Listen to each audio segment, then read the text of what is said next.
What's up, everybody? You are listening to the Credentials Unscripted podcast. I'm your host, Matt Sterenberg, and we've got another phenomenal episode for you today. This is episode 30, I believe, and we are talking with Emily Pacheco about the ethical use of AI in college admissions. We get into a number of different topics. How do high school counselors, college counselors talk about this? How about higher ed professionals? How are they thinking about AI? And then obviously, ed tech providers as well, and the technology that sits behind it, and obviously the impact for students. And so we go in a few different directions, but this is so new. I think it's a valuable topic. And the big takeaway for me is, if you're an institution of higher ed, don't just think about the use of AI for your current students, but think about it for your prospective students. Like, what guidelines do they have? How do we think about this? And this is certainly a topic that will have to be revisited often as AI advances and moves. So great conversation. Hope it's valuable if you're in the college admissions space. But without further ado, let's get to our conversation with Emily. Here we go. All right, Emily, welcome to the podcast. Thank you. It's great to be here. So I wanted to bring you on because I think the topic of ethical AI use in college admissions is fascinating. And you're part of an organization that is dedicated to this. Tell us a little bit more, like, what do we even mean by ethical? What are we talking about with AI in college admissions? You're a college admissions professional. Give us the lay of the land. Well, those questions you just asked are the questions this group is exploring. And my interest in this topic, came out of finding AI extremely fascinating, finding interesting uses for it in my daily work. So I dug in and looked for the people that were doing things with AI in college admissions, because that's my professional area. And I quickly found that there was a pretty big void of information. There just weren't a lot of experts out there. They're just in general, this is a pretty new topic. So, there aren't a lot of people talking about it yet, is what I found about a year ago. So that was the birth of this group. I created this community to start looking at the effects of artificial intelligence on college admissions. And of course, in that exploration, I think, the most important thing is that we're looking at the ethical implications of this technology. So, I think there's amazing potential in what it can do, and that's what I've seen. But I've also know it's really important that the educators are in the room talking about this and looking at what it means for this kind of technology to start kind of infiltrating college admissions. And what we find is that students are the first to use this, and students have been using this since the first day it was released. But educators are a little bit behind. And so I created this community where we're just over 1,500 people that are looking at kind of what we as educators can do to try to guide this conversation to be more a part of the conversation. So let's make this kind of real for people. And this always helps me as I understand a topic. Like, what are the major uses of AI or the potential uses of AI in college admissions? Where my mind goes immediately is the essay, but that's just one piece. Like, what are we really talking about when we say AI in college admissions? Yeah, I think there are definitely kind of two sides to usage, and it depends who you are in terms of how you're looking at how it's being used. There is the university institutional side. So that's where admission counselors are using it. They're using it to craft personalized emails, marketing campaigns, to figure out which students they should reach out to. So there's a lot that admission offices are doing with artificial intelligence to, change how they're marketing, to change how they're interacting with prospective students. So that is also in the form of chatbots. So a lot of students have started interacting with pretty high functioning chatbots. These aren't the old school chatbots that, weren't able to answer questions. These are actually pretty cool features that some universities like NYU has a really cool one that are answering, pretty complex questions and helping students. And, I think the response there is a lot of times people are like, why would a student want to talk to a robot? They want to talk to to an admission counselor. And it's like, that's great. We're there from 9 a.m. to 4 p.m. And, it can be hard to even during those hours to get somebody on the phone. You've got to make an appointment. You make an appointment for next week. You get a 30-minute slot. And that is a big ask, I think, for a lot of 17-year-olds. And the nice thing about a chatbot is it's 24/7. So kids at 10 p.m. can actually interact, get questions answered, explore a university. So there's that side, the way that universities are using this technology to interact with prospective applicants. The other side of it, of course, is the side that you mentioned. And I think that's the side that people think of usually first when they're thinking about how AI is being used in college admissions. And I do think the first thing that people think of is the college essay. And actually, that's where I started in this. I started presenting last year on how college counselors could use artificial intelligence in an ethical way to help students in the college essay writing process, because that has historically been something that takes a lot of time when a high school counselor wants to work with a student and help them really in a systematic way. And there's a lot of different steps in that process that I've seen where artificial intelligence can help a human counselor work with a high school student. We also know that students are using it in what most of us would consider unethical ways. And that would be, putting in a college essay prompt and saying, create my essay. So asking ChatGPT, to fully form a college essay that they are then going to use.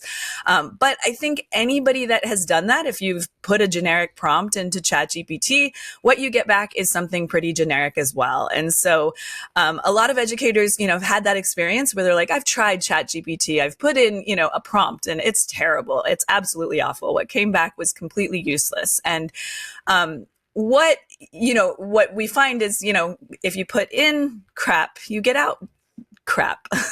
And so excuse my language, but yeah, when you put in something that's not very good, what you're going to get back is not very good. So we've done a lot, helping educators kind of understand that students are using this in pretty advanced ways that we are not detecting. And they are using it in the essay writing process, both unethically, but also in really creative, cool ways to help them in that writing process. And I think, that's what we're hoping to focus on with our community, because our community being the educators is to teach them to view this not as just a mechanism for cheating, but look at this as something that could help you in the way that you're working with students. So, whether that be either side of the desk, if you're a university looking at how can you do this better? Like, how can you market to students that are really interested in your institution, not just throwing something out there for every student, but looking for the students that are really the right kind of student for your institution. And then the other side, using it to how do we help students in that college admissions process? It's an extremely confusing process that has just gotten less transparent and more confusing over the years. And I do feel that there is a glimmer of hope that these tools could help streamline that process and help us in the way that we're working with students to help them get to university. Yeah, there's a lot of tension related to this. Like I just sit back and I go, okay, we don't want it to be, we want the student's own words to some degree in the essay, let's say. But at the same point, like you said, an admissions office is going to use AI tools to write emails, to market to students. You might even be using AI to analyze the essay that you get back. So it's kind of this funny thing where it's like, we don't want you to use AI as students. We're going to be using it in admissions to do all these different things, to write the email to you, to market to you, to even analyze. But it makes sense in the sense that we want to get to know the student. Are they a good fit for our institution? And we don't want just something that you were able to get out of AI. We want it to be your own words. We want to get to know you. So I think you're right. We have to have some rules of the game, but it's so new. It is scary. And there's a few ways that this can go, in my opinion. One is people are like, well, we're going to do away with the essay, right? There's got to be some other way that we can get to know the student. And AI might even be part of that, right? Like, how do you upload all of your achievements and we're able to get a better understanding of who you are as a student? So I think there's some interesting use cases that actually allow us to get to know the students better. But there are definitely things where I'm like, oh, this is, it's too easy. If you know how to prompt engineer this college essay, you can come up with something actually pretty much, it's going to sound like your own words. So it is a very difficult thing to weed through, because you have one group that really wants to use AI for efficiency, and they're telling another group, well, we don't really want you to use it some, but not all. Like it's an interesting place to be. Well, I think we have to be careful saying that universities don't want students to use it. We don't yet, we're not making it clear how we want them to use it. And that's a big problem right now, and I think I've heard a lot of people say that, that line of like, universities are using it, but they don't want students to use it. And when you talk to admission people, the ones that know about how artificial intelligence works and all of the amazing things it can do, I don't hear any of them saying we don't want students to use it. Actually, they say we know students need to know how to use this, and we know there's really good ways that this can be used. So it would be, stupid for students not to use this in the college admissions process, but we need to make it more clear what those expectations are. And right now we're not doing that. Universities are kind of letting students, decide that on their own, because there aren't policies. There really aren't many policies that are specific to college admissions in terms of providing guidelines and saying, this is how you should use it. This is how we, expect you not to use it. And exactly that, like just creating the essay out of just entering the prompt and getting that. But there are a lot of really good ways that it can be used. And I do think universities aren't against those ethical ways, but we're behind in creating those guidelines. And that's one of the things that the community that I'm, a part of is working on is helping universities do that better. I have a document that's collecting all of the policies specific to college admissions. Right now, I only have 8 universities on that have put out guidelines like that. And I expect to see that number double, triple, and then just a floodwater of universities coming out with clearer policies. And I think that's going to happen in the next few years. But we're definitely at this point we're leaving students really not knowing how to, what to do in that process in terms of using artificial intelligence. And that's really unfair. It's unfair to them. It's really, makes it really hard for students at this moment. Yeah, we need to give them the rules of the road, right? What's acceptable, what's not. You mentioned you have a few universities that do have clear expectations. What are they saying to students? Yeah, there's a number of schools that have come out. The best guidelines definitely give specific examples. They say, do this and don't do that. A lot of them are just a little bit more general. One of the guidelines that I absolutely love at the end, I believe it's Georgia Tech has this at the end of their guidelines is, at the end of all of, reading these guidelines, if you're still unsure if the task at hand could be, should be accomplished by artificial intelligence, ask yourself if this is something that you would ask a trusted adult like a college counselor or a parent to help you with. And I liked that kind of, it's impossible to lay out every guideline of do this, don't do that. But it's nice to say, think about this. Is this something that, your college counselor would do for you? If you went to them and said, help me with this task, would they say, no way, you need to do that? That obviously is something you need to, take, you need to take, authority in that. Or is this something that they would step in and say, yeah, right. You wouldn't ask your college counselor to rewrite your paper or something, or rewrite your essay. But, I remember doing this. I still do it, where you go to thesaurus.com. You're like, what are some other words I can use here? What's a different way to phrase this? Right. Like that to me, of course, that's acceptable, right? It's just another resource of how do I translate my own thoughts and words into something that's more compelling or tells a better story or something like that. Yeah, yeah. And unfortunately, that's not black and white, we find. I mean, to me, you'd say, yes, that makes complete sense. But recently I was talking with a bunch of counselors, and I used the example of helping a student brainstorm a title. And to me, that was something like when I still remember going to my mom with a paper and saying, I need a good title. What would be a good title? And she'd help me brainstorm that. But in this room, there were several college counselors that said, no, using AI to brainstorm a title is overstepping that line. So it's very clear to me as I navigate in this, and talk to counselors, this is not black and white. There's very little within this that you can say like everybody would agree on this or that. It's actually something that's pretty nuanced. And I think what we're going to see is it's something that is just going to be evolving over time. So the policies that we need to make, we actually need to make them flexible. We need to be able to kind of come back to them and say, okay, this made sense 2 years ago, but things are changing, and that policy is going to change as well. And AI, I mean, how good is it going to be in 2 years? Like it's good now.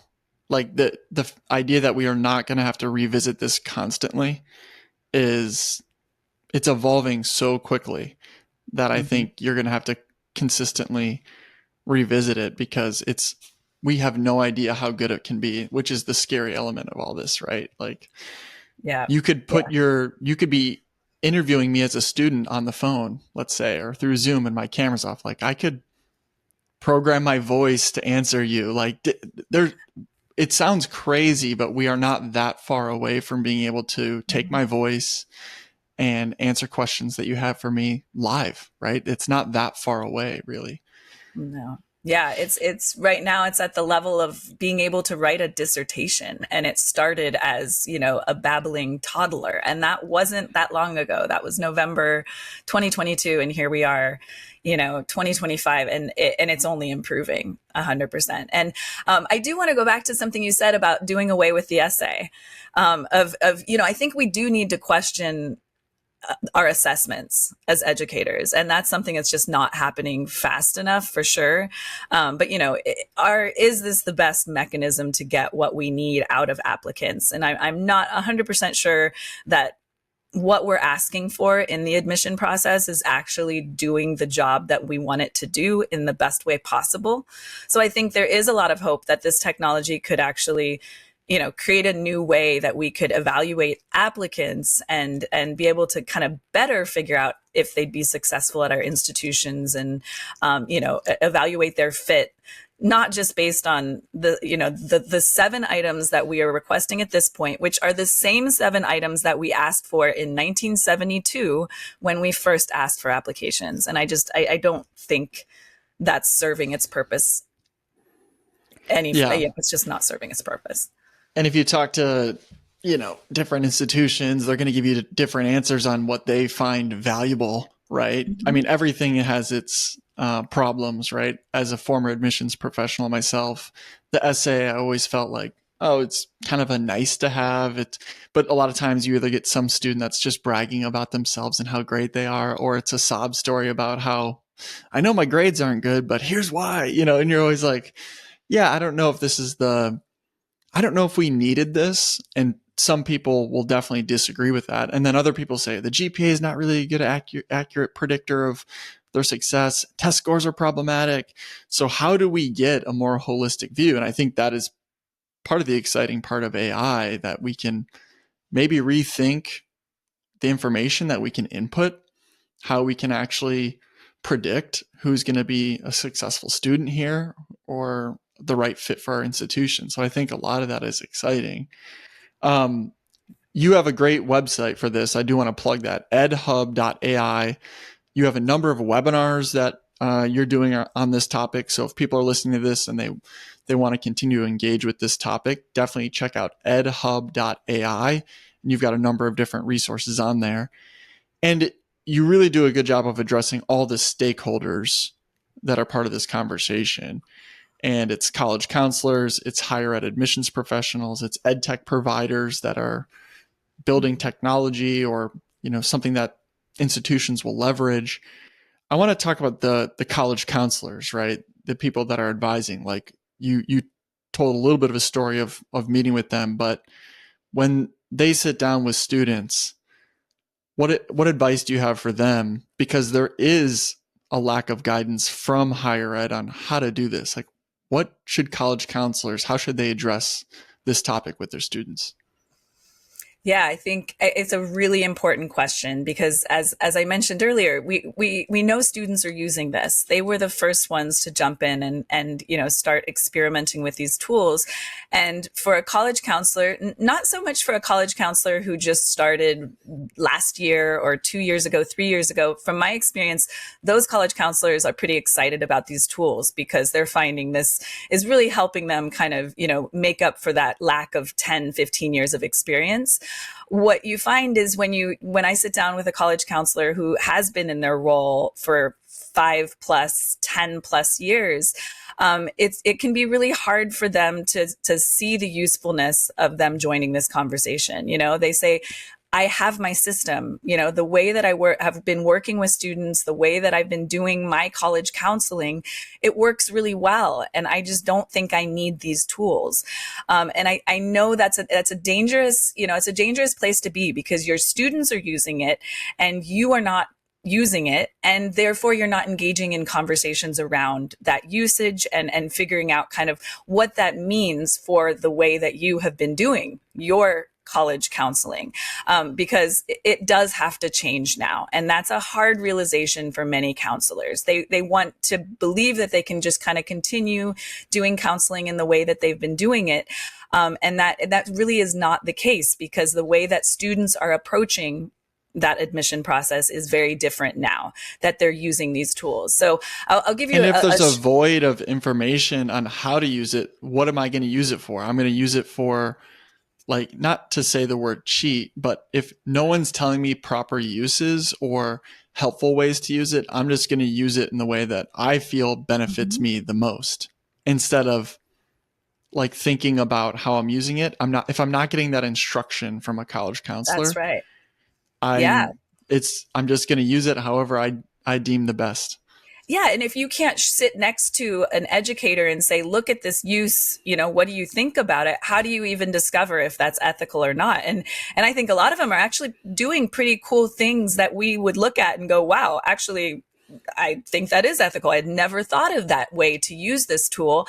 And there's other things, of course, that they're like, look at this cool thing I'm doing. And that we'd look at and go, no, let me explain to you why that isn't the right, way to use these tools in a learning environment.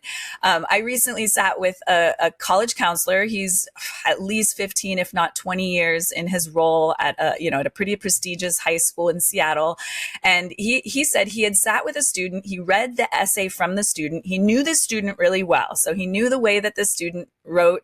And reading this essay, he said, I felt like he had used artificial intelligence in it, just knowing the student. I didn't feel that this was something that they had created, but it was also what he would consider a 5-star essay. And he said, it hit all of the marks. He said, there wasn't anything that I could, turn and say, hey, this is obviously used, created by AI because it's not a good product. And and he said, I didn't know what to do. He was silenced. He proceeded with pretending that AI wasn't in the room. And he told the student, this is incredible. I really think this is going to be a successful college essay. And when I came, that had just happened. And this, and talking about my work in AI in admissions, he brought this story up and he said, I just didn't have any words to discuss artificial intelligence with a student. And you don't want to levy accusations, but at the same point, you have to be really careful. Yeah. Yeah. And it was a good final product. I mean, I've heard this story before, time and time again before, but usually it's where a counselor tells me, oh, it was such a terrible essay. And they kind of, making the point like, oh, artificial intelligence is no good. I saw a student used it. It's always so obvious to me, when a student uses it.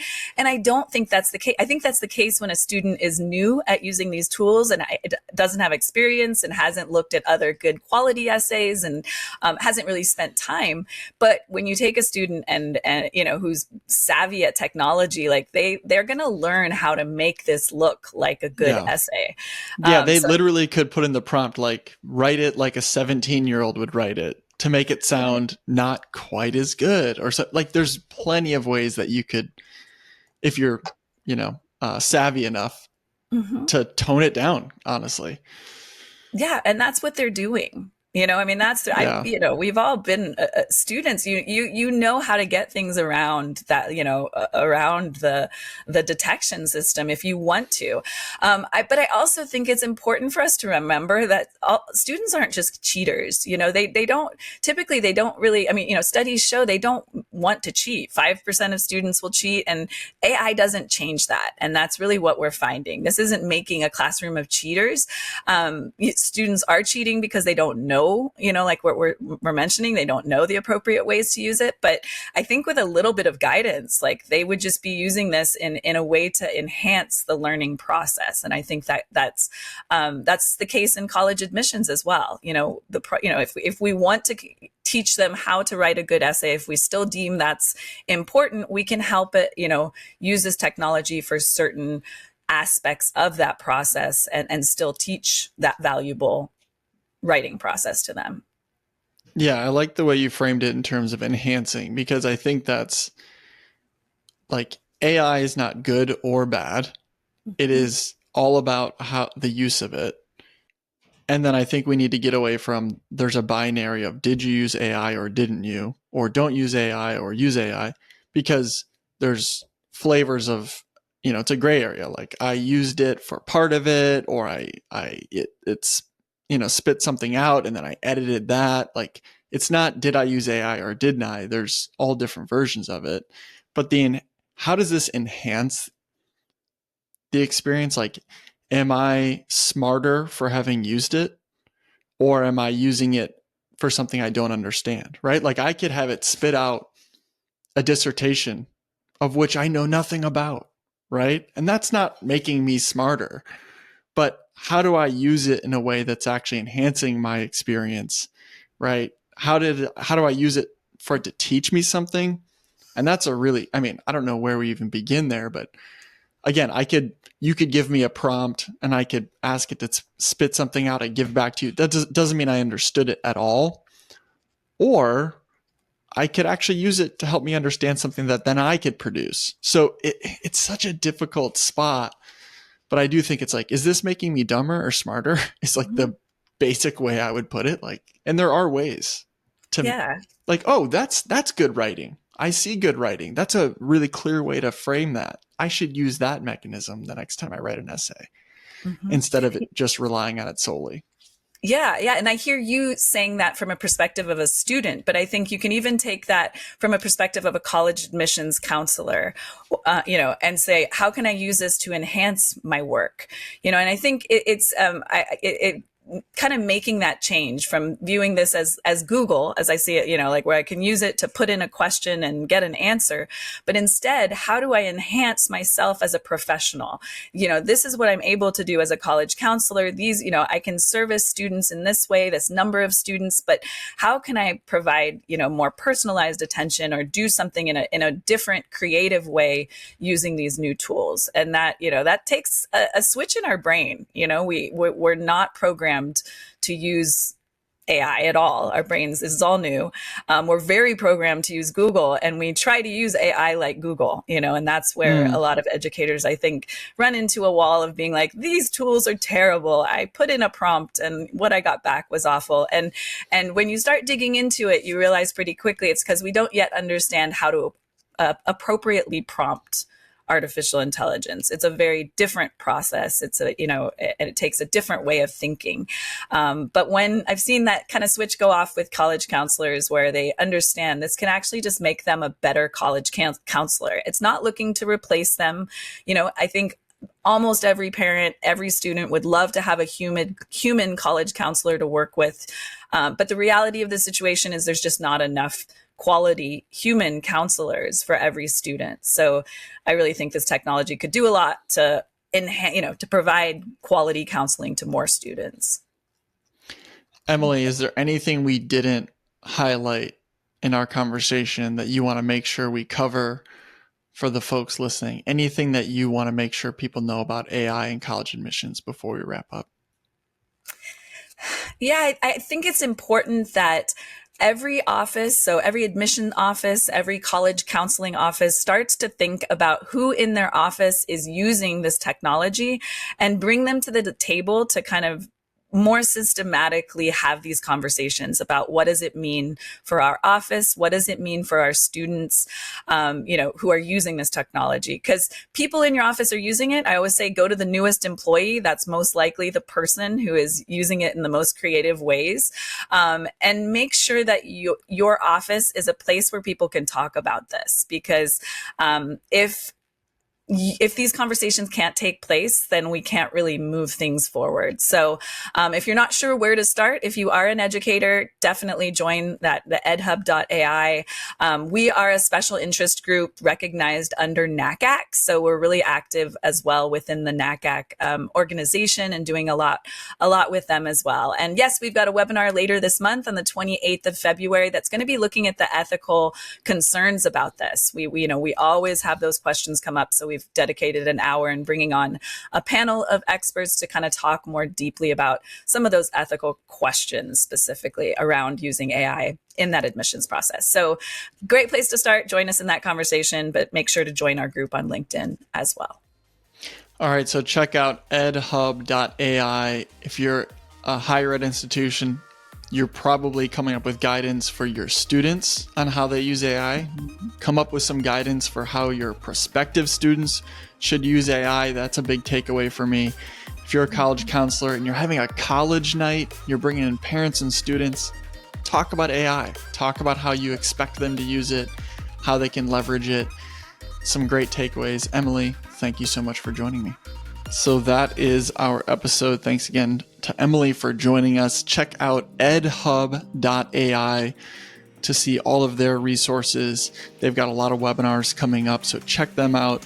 If you're not talking with your students or your prospective students about how they should be using AI in college admissions, I think you have to. So that's my big takeaway is what are the rules of the road? What are the guardrails that we should be advising students on? And how do we use AI to enhance their experience rather than to supplement their effort? Like how can it enhance rather than replace, if that makes sense? But great conversation. Thanks again to Emily. And thank you to all of you for listening. Like and subscribe. We've got some phenomenal episodes coming up. And we'll talk to you all real soon. Goodbye.